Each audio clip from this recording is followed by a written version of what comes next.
પોલીસે આવા હાસ્યાસ્પદ કારણો રજૂ કર્યા છે, વાહિયાત કારણો રજૂ કર્યા છે.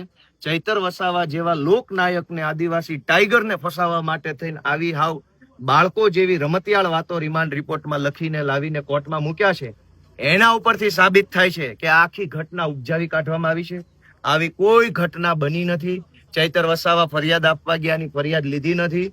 ચૈતર વસાવાના એડવોકેટને પણ રોકી રાખવામાં આવ્યા છે. આ પણ ગંભીર પ્રકારનો ગુનો છે. અમે કોર્ટમાં ફરિયાદ પણ આપેલી છે. ચૈતરભાઈ ફરિયાદી બન્યા છે. વકીલને રોકવા બાબતની ફરિયાદ કોર્ટ રૂબરૂ આપેલી છે. આ સિવાય ચૈતરભાઈને ધક્કા મારીને ઈજા પહોંચાડવામાં આવી છે, એની પણ ફરિયાદ અમે કોર્ટમાં લખાવેલી છે. આગળનો શું? આગળ સંઘર્ષ, અમારા તો જીવનમાં જ સંઘર્ષ છે, કેમ કે અમે વિરોધ પક્ષમાં છીએ. ભાજપના માણસો બળાત્કાર કરે તો પોલીસ એને મેડલ આપે છે. ભાજપના માણસો ડ્રગ્સ વેચે તો પોલીસ એને સલામ મારે છે. ભાજપના માણસો જમીનો પચાવી પાડે તો પોલીસ એને વાહવાહી કરે છે. ભાજપના લોકો ગુંડાગીર્દી કરે, જમીન પચાવી પાડે, દારૂ વેચે, ડ્રગ્સ વેચે, સરકારી અનાજ ખાઈ જાય, સરકારી ગૌચરો ખાઈ જાય તો પોલીસ કે સરકારી તંત્રનું કંઈ બગાડી નથી લેતા. પણ છાસવારે ચૈતર વસાવા કેમ હાથમાં આવી જાય? કારણ કે ચૈતર વસાવા લડે છે, અવાજ ઉઠાવે.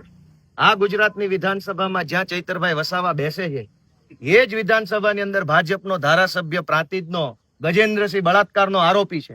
ગુજરાતની પોલીસમાં એવી હિંમત નથી કે એને એરેસ્ટ કરીને જેલમાં મોકલી શકે. આ ગુજરાતની અંદર મનરેગાનું કરોડો રૂપિયાનું કૌભાંડ થયું. અહીંના સાંસદ મનસુખ વસાવાએ પોતે કીધું કે ભાજપના માણસોએ હપ્તા લીધા છે.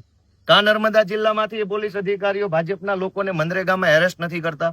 ચૈતર વસાવા લડે છે, યુવાન છે, અવાજ ઉઠાવે છે તો બધાની આંખમાં ખટકે છે.